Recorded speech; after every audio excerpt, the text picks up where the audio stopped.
The first streaks of dawn painted the English Channel crimson as Lieutenant Colonel Cecil Merritt peered through his binoculars at the approaching French coastline. It was August 19th, 1942, and Operation Jubilee was about. To begin, the largest Allied raid of the war so far would test the German defenses at Dieppe, but more importantly, it would test the mettle of 6,000 men, mostly Canadians who had been training for this moment for months. The landing craft bounced violently through the choppy waters, their engines struggling against the tide. Inside, Private Tommy Henderson from Toronto gripped his rifle tighter, trying to ignore the churning in his stomach. Around him, men from the Essex Scottish Regiment sat in grim silence, their faces pale in the pre-dawn light. They had been told this would be a reconnaissance in force, a chance to gather intelligence and prove that the Allies could strike back at Hitler's fortress Europe. Major General John Hamilton Roberts, commanding the 2nd Canadian Corps, had spent weeks studying the intelligence reports.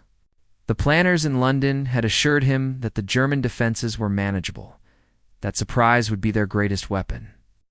But as the flotilla approached the beaches, Roberts felt a gnawing unease. The intelligence seemed too optimistic, too clean for the messy reality of war.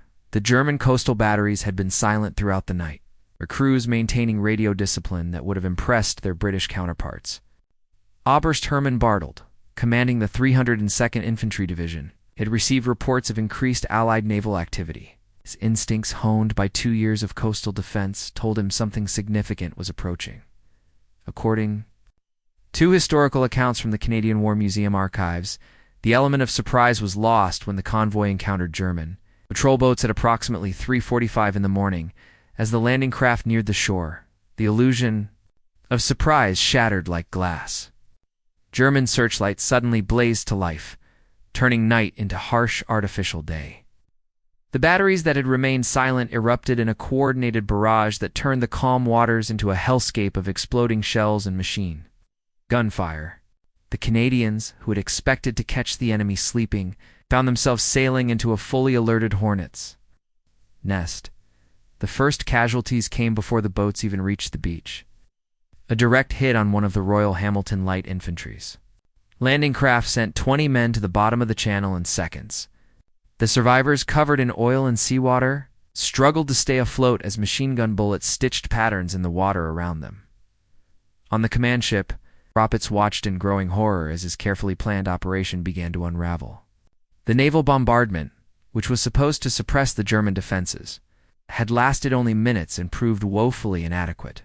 The Royal Air Force fighters circling overhead could do little against the concrete bunkers and steel gun emplacements that dominated the seafront. As the first wave of landing craft approached the main beach at Dieppe, the German defenders opened up with everything they had. The Canadians were about to learn that courage and determination, while admirable, were no match for prepared positions and overwhelming firepower. The pebbled beach at Dieppe became a killing field within minutes. Of the first landing craft touching shore, the Royal Hamilton Light Infantry, led by Lieutenant Colonel Robert Labat, trained extensively for this moment, but nothing could have prepared them for the withering crossfire that greeted them. As they stormed up the beach, the German machine gun nests, positioned with interlocking fields of fire, had turned the seafront into a death trap. Every approach had been calculated and precised. As the Canadians charged across the exposed shingle, they were cut down in waves.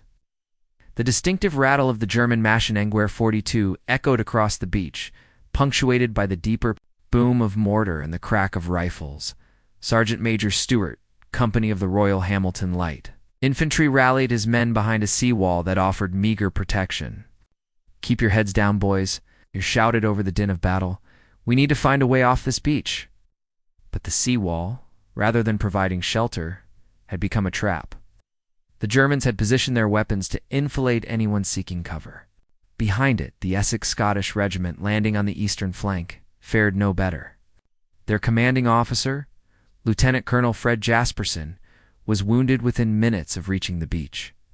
Without effective leadership and pinned down by murderous fire, the regiment began to disintegrate as an effective fighting force. Men huddled behind whatever cover they could find, but the German positions commanded every inch of the beach. Private Henderson, who had worried about seasickness during the crossing, now faced a far more immediate concern. The man next to him, a farm boy from Saskatchewan, had taken a bullet through the chest and was calling weakly for his mother. Henderson tried to drag him to better cover, but the machine gun fire was too intense. Within minutes, the Saskatchewan boy was silent forever. The tanks of the Calgary Regiment, which were supposed to provide close support for the infantry, found themselves trapped on the beach. The 14 Churchill tanks that made it ashore discovered that the intelligence about the beach composition had been fatally flawed. Instead of firm sand, they encountered loose shingle that clogged their tracks and made maneuvering nearly impossible. Contemporary reports from the Imperial War museums indicate that the German defenders had been expecting an attack and had spent months preparing their positions specifically to counter an amphibious assault. Lieutenant Colonel Johnny Andrews, commanding the Calgary tanks, tried desperately to coordinate with the infantry, but his radio communications were being jammed by German interference. The tanks, designed to support infantry advances, found themselves isolated and vulnerable. German anti-tank guns, positioned in the buildings overlooking the beach, began to pick them off, one by one. The situation was becoming desperate. The second wave of landing craft carrying the Fusiliers Montreuil approached the beach to find it still firmly in German hands. Colonel Dollard Menard, commanding the Fusiliers, could see the carnage ahead but pressed on. His men, mostly French-Canadians from Quebec, had volunteered for this mission with the same enthusiasm as their English-speaking counterparts. As the Fusiliers landing craft approached the shore, German artillery found their range. The first boat exploded in a ball of flame and smoke, taking 30 men with it. The survivors from the remaining craft had to wade through water turned red with blood, stepping over the bodies of their comrades who had fallen in the first wave.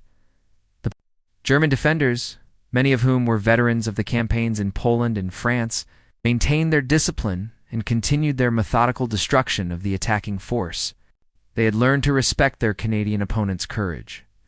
But courage alone could not overcome the mathematical certainty of well-placed machine guns and pre-registered artillery. Despite the carnage unfolding on the main beach isolated, acts of heroism began to emerge from the chaos. Lieutenant Colonel Cecil Merritt of the South Saskatchewan Regiment had landed at Green Beach, west of the main assault, where his men faced a different but equally deadly challenge. The German defenders had destroyed the bridge over the Sea River. Merritt's men were pinned down by intense fire from the opposite bank. Merritt himself became a legend in those desperate morning hours. Time and again, he crossed the bullet-swept bridge to rally his men and coordinate their attacks.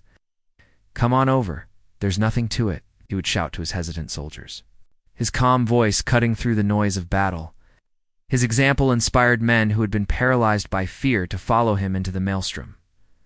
The South Saskatchewan Regiment managed to establish a precarious foothold on the far side of the river. But they were cut off from the main force and running low on ammunition. German counterattacks came in waves, each one threatening to drive the Canadians back into the sea. Merritt organized the defense with the skill of a veteran, though this was his first major action. On the eastern flank, the Royal Regiment of Canada faced an even more desperate situation at Blue Beach. The landing had gone wrong from the beginning. With the boats arriving in daylight instead of the planned pre-dawn darkness, the German defenders, fully alert and waiting, had turned the narrow beach into a killing zone. Major Claude Orme, second in command of the Royal Regiment, found himself in charge when his commanding officer was killed in the first minutes of the assault. The regiment was trapped between the sea and the German positions, taking casualties at a horrific rate. Orme tried to organize his scattered companies, but the German fire was too intense for coordinated movement. Military historians from the Canadian Forces College have noted that the individual acts of courage at Dieppe far exceeded what might normally be expected even in elite units. Private John Foote. The regiment's chaplain had accompanied the men ashore, despite having no obligation to do so. As the casualties mounted, Foote moved among the wounded, offering what comfort he could and helping to evacuate the injured to the landing craft. His presence on the beach, calm and reassuring despite the chaos around him, became a source of strength for men who had seen their world dissolve into madness. Back on the main beach, the situation had deteriorated beyond all recognition. The Royal Hamilton Light Infantry had been reduced to scattered groups of survivors, many of them wounded and running low on ammunition. The sea wall that had seemed to offer protection had become a trap, with German mortars dropping shells behind it with deadly accuracy. Captain Tony Hill of the Royal Hamilton Light Infantry had taken command of his company when his major was killed. Hill, a peacetime insurance salesman from Hamilton, found reserves of leadership he never knew he possessed. He moved from group to group, coordinating what little resistance remained and trying to organize an evacuation of the wounded. The tanks of the Calgary Regiment, those that remained operational, had become pillboxes. Unable to move effectively on the loose shingle, they provided what fire support they could for the infantry. Sergeant Leo Garipi, commanding one of the surviving Churchills, watched helplessly as his fellow tank commanders were picked off by German anti-tank guns. The German defenders, while maintaining their discipline, began to show signs of the strain. The intensity of the fighting had exceeded even their expectations. Many of the coastal defense troops had never faced such determined opponents. The Canadians, despite their desperate situation, continued to fight with a tenacity that impressed even their enemies. As the morning wore on, it became clear that the operation was failing catastrophically. The planned objectives were nowhere near being achieved, and the casualty rate was approaching 50%. Yet somehow, in isolated pockets across the battlefield, Canadian soldiers continued to fight with a courage that would become legendary by mid-morning. The reality of the situation could no longer be ignored. Major General Roberts, watching from his command ship offshore, faced the most difficult decision of his military career. The intelligence reports that had seemed so promising in the planning rooms of London had proven disastrously wrong. The German defenses were not only stronger than expected, they were perfectly positioned to counter exactly the kind of assault that had been launched. The Royal Navy destroyers providing fire support had expended most of their ammunition in futile attempts to silence the German shore batteries. The concrete bunkers and steel gun emplacements that dominated the Dieppe seafront had shrugged off the naval bombardment like raindrops. Captain John Hallett, commanding the naval forces, reported to Roberts that his ships were running low on ammunition and taking increasingly accurate fire from the German coastal batteries, the Royal Air Force, despite flying over 2,000 sorties during the operation, had been unable to provide the close air support that the ground forces desperately needed. The German fighters, operating from nearby airfields, had contested every inch of airspace over the battlefield. Squadron leader Johnny Kent, leading a squadron of Spitfires, had watched helplessly as his pilots were shot down trying to suppress the German ground positions. According to declassified documents from the British National Archives, the decision to continue the operation beyond the initial failure was influenced by concerns about the political implications of calling off the raid. On the beaches, the surviving Canadian commanders were sending increasingly desperate messages. Lieutenant Colonel Merritt, still holding his position at Green Beach, reported that his ammunition was nearly exhausted and that German counterattacks were increasing in intensity. His men had been fighting for over 4 hours, and many were wounded or dead. The Royal Regiment of Canada at Blue Beach had been virtually destroyed as an effective fighting force. Major Orme, wounded but still commanding, sent a final message that his position was untenable and that evacuation was impossible under the current conditions. The narrow beach had become a cemetery. With Canadian bodies scattered across the shingle, Private Henderson, one of the few survivors from his section, found himself sharing a shell crater with 2 wounded comrades. One had lost his leg to a mortared round, while the other had taken shrapnel in his chest and was coughing up blood. Henderson had used his field dressing and those of his wounded friends, but it wasn't enough. The German fire was too intense for any medical evacuation. The situation was equally desperate for the French-Canadian troops of the Fusiliers Montreuil. Colonel Menard, wounded early in the assault, had been evacuated, leaving his regiment leaderless at the most critical moment. The Fusiliers, scattered across the beach in small groups, were being systematically eliminated by German machine gun teams that had emerged from their bunkers. Captain Dennis Whitaker of the Royal Hamilton. Light infantry had organized one of the few successful penetrations into the town itself. His small group had fought their way through the German perimeter and reached the main street, but they were cut off and surrounded. German infantry, moving through the buildings with practiced efficiency, were closing in from all sides. The Calgary regiment's tanks, those that remained operational, had become static gun positions. Sergeant Garepi, his Churchill tank immobilized by track damage, continued to fire at German positions until his ammunition ran out. Around him, the wrecks of other tanks served as grim monuments to the failure of the armored assault. The families of the dead and missing began to receive the dreaded telegrams in the weeks following the raid. In small towns across Canada, from the Maritime provinces to British Columbia, communities mourned their sons who had died on the beaches. Of France, the Essex Scottish Regiment, recruited mainly from the Windsor area, had been virtually destroyed. Entire neighborhoods lost their young men in a single day. Private Henderson, recovering from his wounds in a German hospital, tried to make sense of what had happened. The operation that had been presented as a reconnaissance in force had turned into a slaughter. The intelligence that had promised light resistance had been tragically wrong. The support that had been promised had failed to materialize. The investigation into the failure of Operation Jubilee would continue for years. The blame would be spread among many individuals and organizations, but the fundamental problems were clear. The operation had been planned with inadequate intelligence, insufficient resources, and unrealistic expectations. The courage of the Canadian soldiers had been squandered through poor planning and wishful thinking. The Royal Air Force, despite flying over 2,000 sorties, had been unable to provide the close air support that the ground forces needed. The lessons learned about the difficulty of providing air support to ground forces would influence the development of new tactics and equipment for future operations. The Royal Navy, performing magnificently in the evacuation, had learned hard lessons about the vulnerability of ships to shore-based artillery. The need for specialized landing craft and better coordination between naval and ground forces became apparent. The raid on Dieppe, while a tactical disaster, became a strategic stepping stone to eventual victory. The lessons learned in blood on the beaches of France would guide the planning for Operation Overlord, the DA landings that would finally establish the Second Front in Europe. The sacrifice of the Canadian soldiers at Dieppe was not in vain, though the price paid was terrible in the years following the war. The survivors of Dieppe would struggle to come to terms with their experience. Many suffered from what would later be recognized as post-traumatic stress disorder, though the term was not yet in use.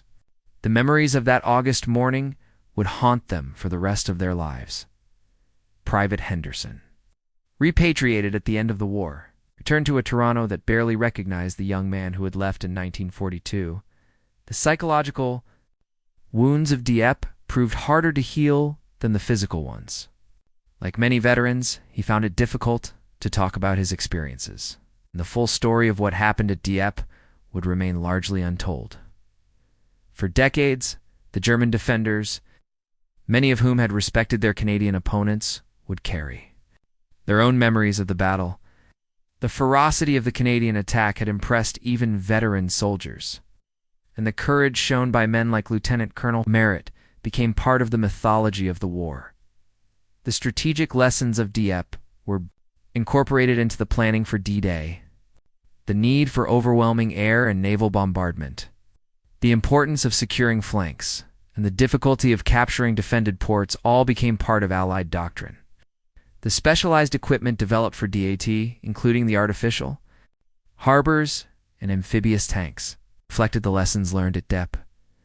According to research published by the Canadian War Museum, the tactical innovations developed in response to the Dieppe experience were crucial to the success of subsequent Allied amphibious operations. The human cost of the raid continued to resonate long after the war ended. The families of the dead and missing struggled with their loss for decades. The small communities that had sent their sons to war found it difficult to understand why so many had died for what seemed like so little strategic gain. The prisoners of war, those who survived. The camps faced their own challenges upon repatriation. Many had been held in German camps for over 2 years, and the psychological impact of captivity added another layer of trauma to their Dieppe experience. The adjustment to civilian life proved difficult for many. Lieutenant Colonel Merritt, awarded the Victoria Cross for his leadership at Dieppe, became a symbol of Canadian courage and sacrifice. His actions during the battle, crossing the bullet-swept bridge repeatedly to rally his men, represented the best of military leadership under the most difficult circumstances. The investigation into the failure of Operation Jubilee revealed fundamental flaws in the planning and execution of the raid. The intelligence had been inadequate, the resources insufficient, and the coordination between different services poor. These lessons would prove invaluable for future operations. The Royal Canadian Navy, which had played a supporting role in the operation, learned important lessons about amphibious warfare that would serve them well in future operations. The need for specialized landing craft and better coordination with ground forces became apparent.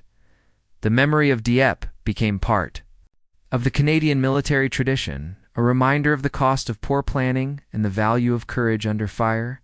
The annual commemorations of the battle served to honor the dead and remind future generations of the price of freedom in the end. The raid on Dieppe stands as a testament to the courage of the Canadian soldiers who fought and died on the beaches of France. Their sacrifice, while tragic, was not meaningless.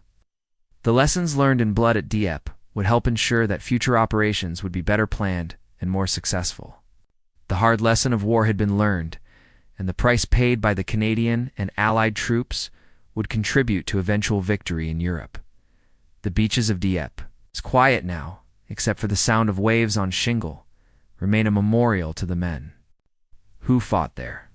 The German bunkers, still visible today, stand as mute testimony to the strength of the defenses that the Canadians faced.